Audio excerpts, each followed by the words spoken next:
Part 1. The Galactic Innovation Index had worked perfectly for 11,000 years. Every species in the known galaxy was measured, studied, and predicted with perfect math. The great computers on the Council knew exactly when each civilization would discover fire, when they would build their first cities, and when they would finally reach the stars. They would unlock cold fusion in 340 cycles. They would master antimatter in 892 cycles. Everything was orderly. Everything made sense. The universe followed rules, and the Council's bureaucrats slept well at night knowing this was true. The index watched over 12,000 species across the galaxy. Most would never leave their home planets. Some would reach nearby moons. A rare few would one day join the Council as full members, but all of them followed the same basic path. Technology grew slowly, building on what came before. There were no shortcuts. There were no surprises. Physics was physics, and every species had to learn it the same way. Humanity had been in the system for 300 years. Sol 3, also known as Earth, was a small blue world orbiting a yellow star in an unremarkable corner of the galaxy. The index had classified the humans as interesting but not exceptional. They were creative, yes. They built things quickly, yes. But they were also violent, disorganized, and prone to destroying their own progress through war and foolishness. The prediction was clear. Humanity would achieve basic space travel within 2 centuries, establish colonies within 5, and finally develop faster-than-light capability in approximately 12,000 cycles. 12,000 cycles, that was the number. The math was certain. Then the sensors monitoring Earth started screaming. Counselor was the first to see the alert. He was an old member of the species called the, with 6 eyes arranged in a circle around his flat head and 4 arms that he used to manipulate the holographic displays in the monitoring chamber. He had worked in this room for 200 years, watching species develop at their proper pace. He had never seen anything like this. The readings showed a spatial displacement event in the Sol system. Something had moved from near Earth to a point past the 8th planet in 0.003 seconds. That was not possible. The humans had no FTL technology. They barely had functioning space stations. Their fastest ships took months to reach their nearest planets.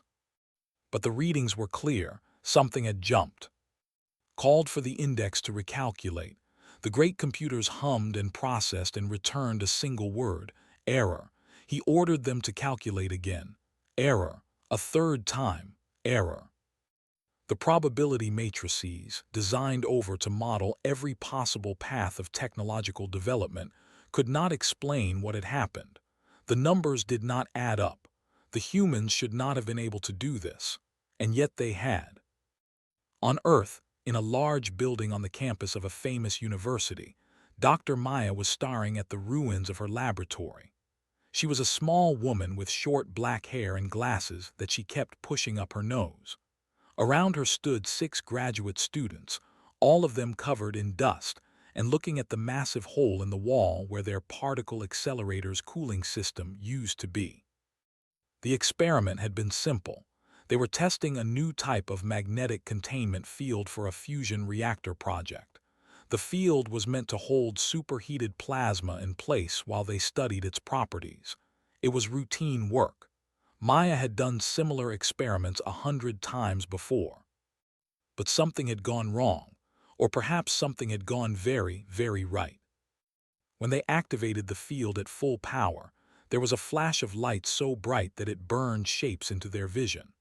There was a sound like the universe tearing itself open, and then a large section of their equipment simply vanished. Along with the equipment went a maintenance drone that had been hovering nearby, a coffee mug belonging to one of the students, and what remained of someone's lunch. For a long moment, no one spoke. They stood in the dust in silence and tried to understand what had happened. Then Maya's tablet began to receive telemetry data from the missing drone. The drone was still functioning. It was still sending its position and camera feedback to Earth, but according to the data, it was now located 4 billion miles away, drifting in the cold darkness beyond the orbit of Neptune. Maya looked at the data for a long time. She checked it 3 times to make sure she was reading it correctly. Then she took off her glasses, cleaned them on her shirt, and put them back on. "Okay," she said, her voice calm despite the fact that her hands were shaking. "So that wasn't supposed to happen. Let's figure out what we did." The news spread quickly through the scientific community. Within hours, Maya's discovery was being discussed in labs and universities around the world.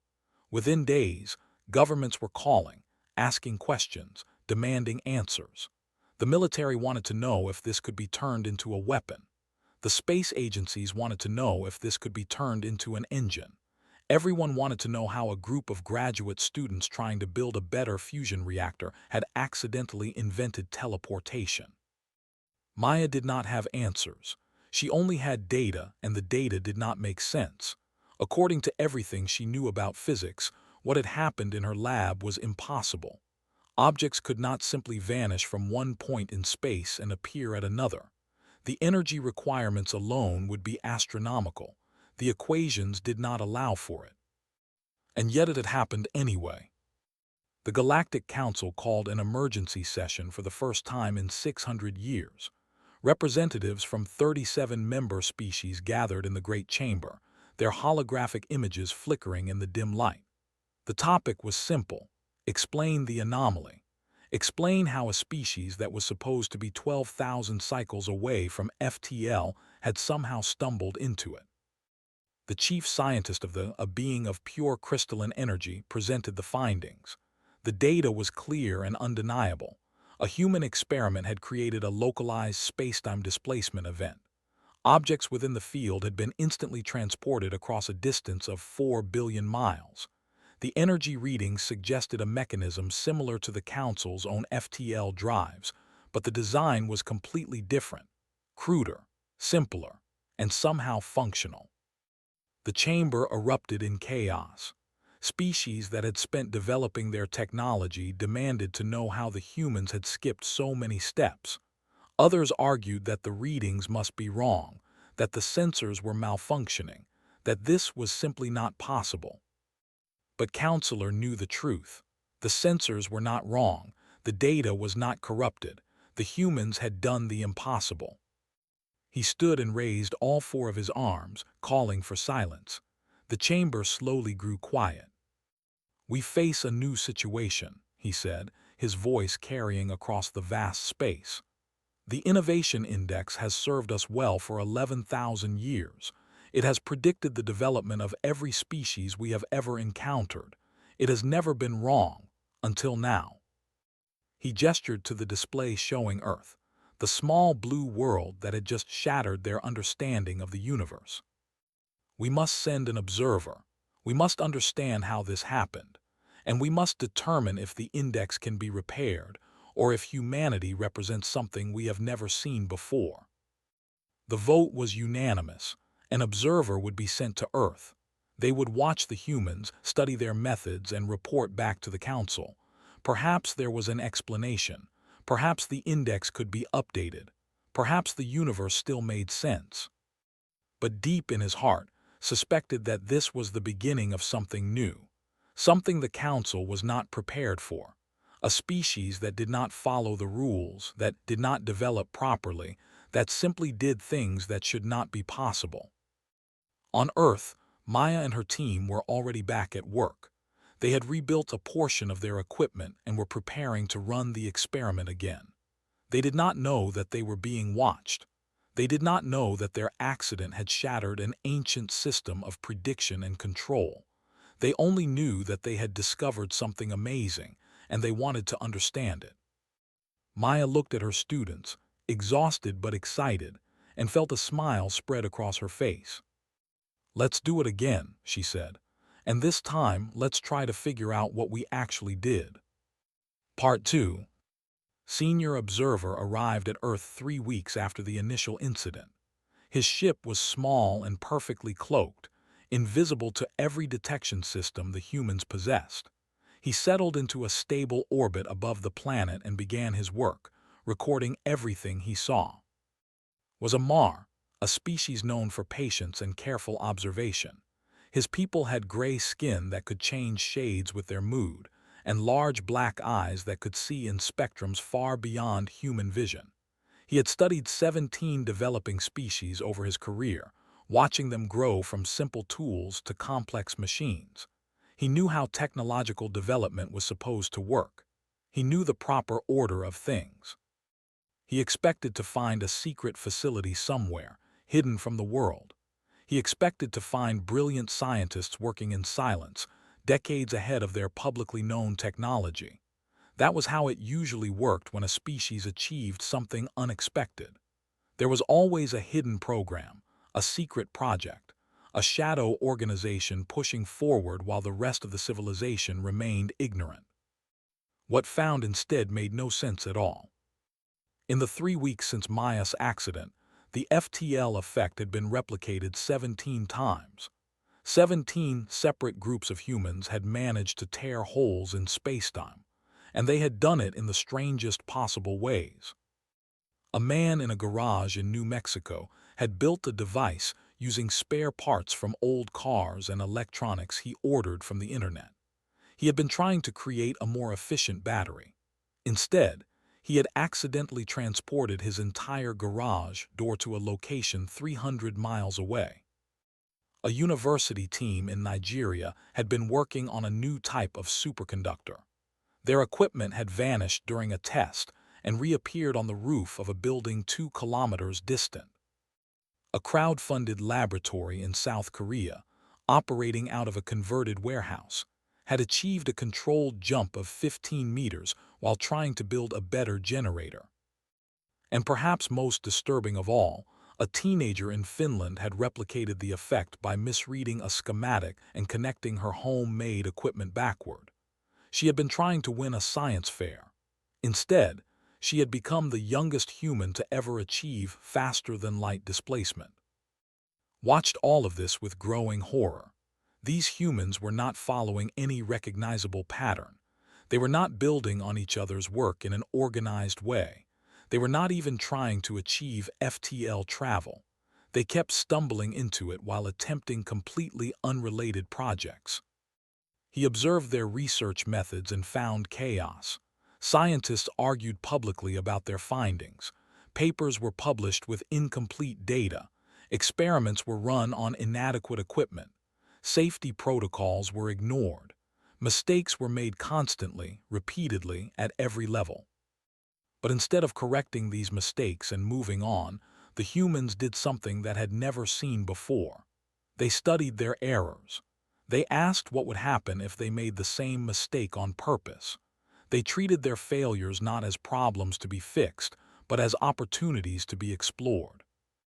Maya's laboratory had become the unofficial center of FTL research, but she refused to keep her findings secret. Every piece of data her team collected was shared freely with other researchers around the world. Other labs built on her work, modified it, changed it in ways she never expected. Some of their modifications failed. Some produced unexpected results, and a few managed to improve on the original accident. Sent daily reports back to the council, each one more confused than the last. "The humans do not develop technology in a linear fashion," he wrote in one message. "They try many approaches at once, often contradicting each other. They embrace failure as part of their process. They share information freely, allowing others to build on their mistakes. The Innovation Index assumes that technological development follows predictable patterns based on accumulated knowledge, but humans appear to advance through random experimentation and accidental discovery." The council's response was disbelief. Surely there was some order hidden beneath the chaos. Surely the humans had a plan they were not revealing. No species could advance through pure randomness. It was against the fundamental principles of development theory. But knew what he was seeing. The humans were not pretending to be disorganized. They genuinely had no idea what they were doing, and somehow, impossibly, it was working. Maya gave an interview that recorded and translated for the council. A reporter asked her how humanity had achieved faster-than-light travel before they had even established a permanent presence on their own moon. Maya laughed and shrugged. Honestly, we got lucky. We were trying to do something completely different and stumbled into this. That's kind of how we do everything. We try things, we fail, we try again differently. Sometimes we discover fire. Sometimes we burn down the village, usually both. The reporter asked if she had a theory about why the FTL effect worked. Several theories, Maya said. They all contradict each other. We're testing them all at once to see which one is less wrong. That's how science works. You make guesses and then you find out how badly you guessed. Included this quote in his report. The Council's scientific advisors analyzed it for hidden meaning. They concluded that Maya was either lying about her understanding or that humanity had developed some form of advanced intuitive physics that allowed them to bypass normal developmental stages. Neither explanation was correct, but neither could the advisors accept the truth. Humanity simply did not operate like other species. They were fundamentally, perhaps uniquely, chaotic. The Innovation Index attempted to incorporate the new data. The probability matrices expanded, twisted, and recalculated. For 3 days, the great computers on the Council processed the information, trying to find a pattern that would explain human behavior. On the 4th day, they produced their result. Counselor read the output with all 6 of his eyes. Then he read it again. Then he sat in silence for a long time, trying to understand what it meant. The index had humanity. They were no longer classified as a standard developing species with predictable technological growth. They had been assigned a new designation, one that had never been used before in 11,000 years of Council history. Species, Humanity, Sol 3.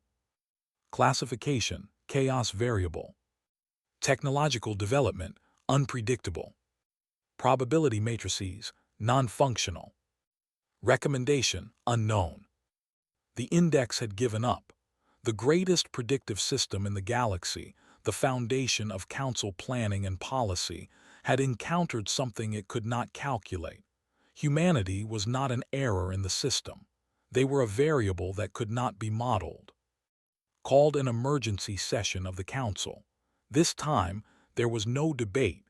The representative sat in stunned silence as he presented the findings.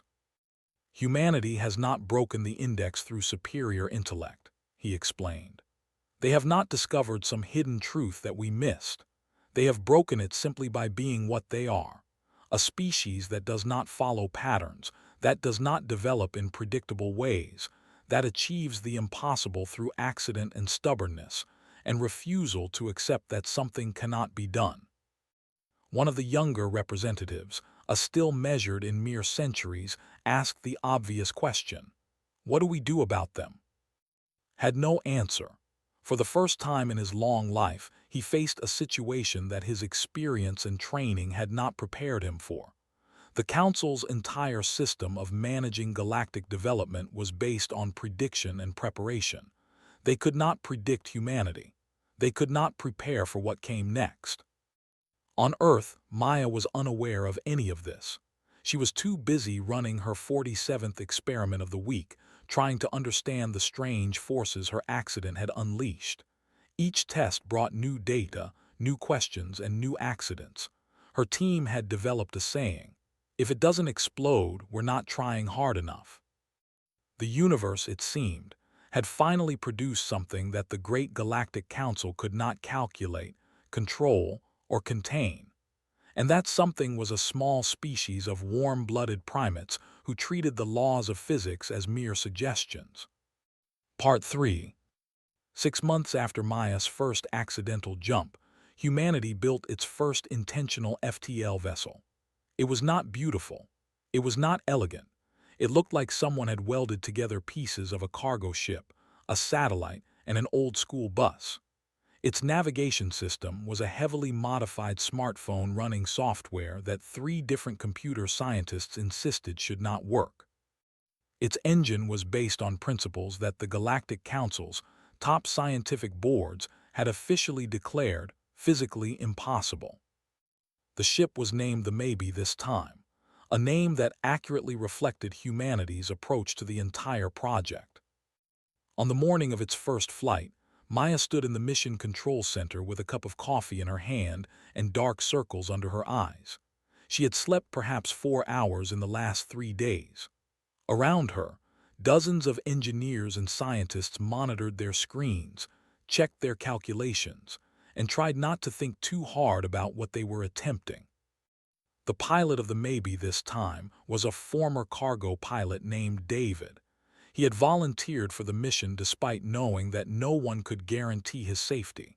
When asked why, he had simply said, "Someone has to go first. Might as well be me." The countdown reached 0. The engines activated, and the Maybe this time vanished from Earth orbit in a flash of light that was visible from the ground.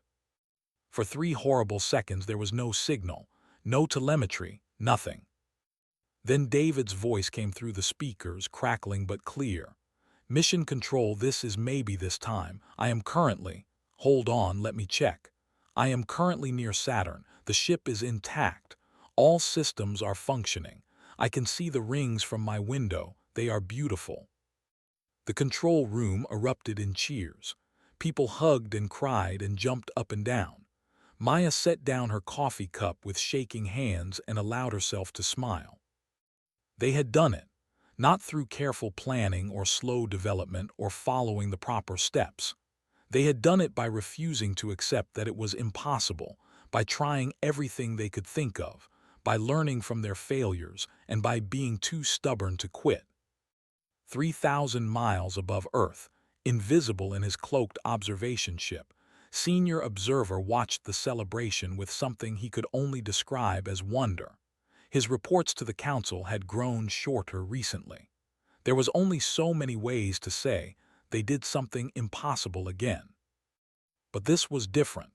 This was not an accident. Humanity had taken their accidental discovery and transformed it into intentional technology.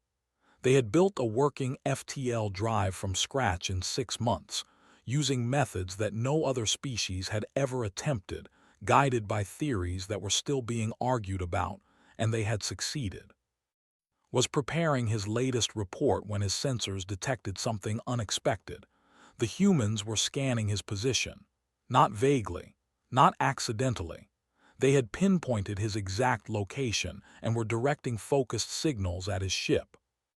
That should not have been possible. His cloaking technology was beyond anything the humans possessed. Their sensors should not have been able to detect him. But then again, reflected, he had been wrong about what humans could and could not do for 6 months now. He accessed the human communications networks and found the explanation.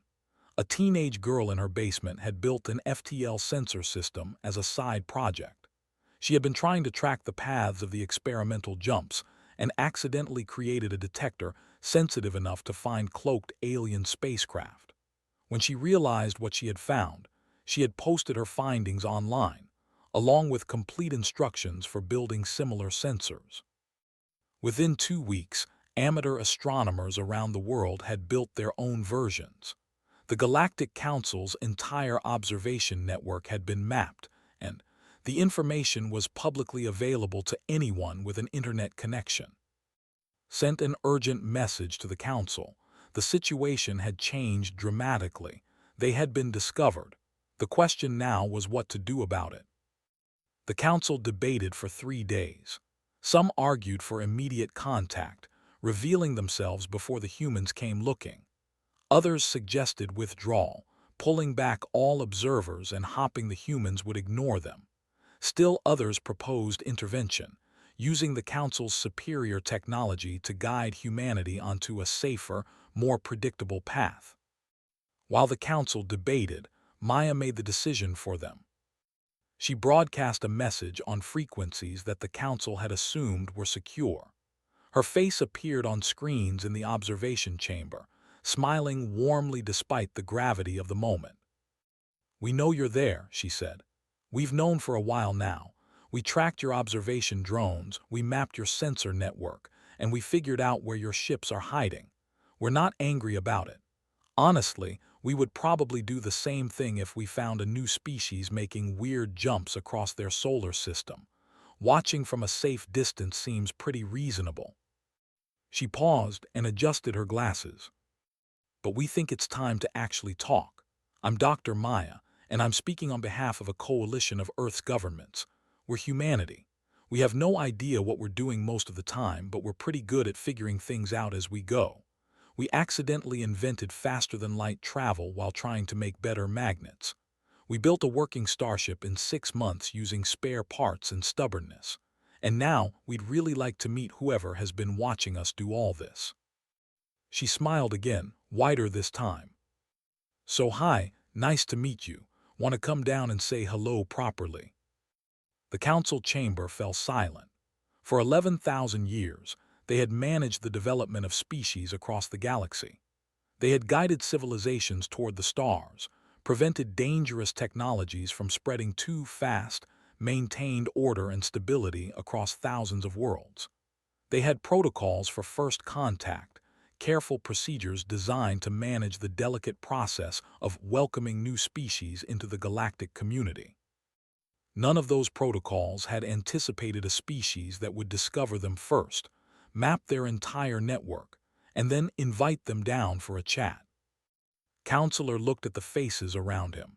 Ancient species, wise and patient, who had seen civilizations rise and fall. They were all looking back at him, waiting for guidance. He thought about the Innovation Index and its 11,000 years of perfect predictions. He thought about the chaos variable that humanity represented. He thought about a species that treated the impossible as merely difficult and the difficult as Tuesday. "We respond," he said finally. "We accept their invitation, and we retire the Innovation Index effective immediately." There were murmurs of surprise. The index was the foundation of council policy. Without it, how would they predict what species might do? How would they plan for the future? "We cannot predict humanity," said. "The index has proven that beyond any doubt. And if we cannot predict one species, then perhaps we have been wrong to rely so heavily on prediction at all. Perhaps the universe is larger and stranger than our calculations allowed for." He stood slowly, his old joints protesting. "We thought we understood how civilizations developed. We thought we knew the rules. Humanity has shown us that there are species who do not follow rules. They follow curiosity. They follow stubbornness. They follow the question, what if we try this instead? And they achieve things that all our wisdom said were impossible." The vote was held. The council would respond to humanity's message.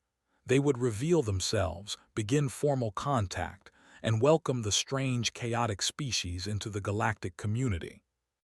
And the Innovation Index, after 11,000 years of perfect service, was officially retired. Its predictions could no longer be trusted. Humanity had proven that the universe still held surprises. On Earth, Maya received the response to her broadcast. An alien voice, translated through some incomprehensible technology, spoke to her across the vast distances of space. "We are the Galactic Council. We have watched your species for 300 years. We did not expect to meet you for 12,000 more. You have surprised us greatly. We accept your invitation to talk." Maya laughed, the sound echoing through the control room where her team was gathered. They had done it. They had made first contact with an alien civilization, and they had done it in the most human way possible, by breaking everything that was supposed to be unbreakable, by doing everything that was supposed to be impossible, and by sending a friendly message asking if the aliens wanted to chat. She turned to her team, exhausted and excited and ready for whatever came next. "Okay," she said, "let's figure out what to do now." Somewhere in orbit, Observer watched the moment unfold. He had spent 6 months trying to understand humanity, trying to find the pattern beneath their chaos. Now, finally, he thought he understood. They didn't have a pattern. They had something better. They had the willingness to try anything, the resilience to fail and try again, and the simple, stubborn belief that if something hadn't been done yet, that just meant no one had tried hard enough. The universe, it turned out, had room for chaos after all. And humanity was just getting started.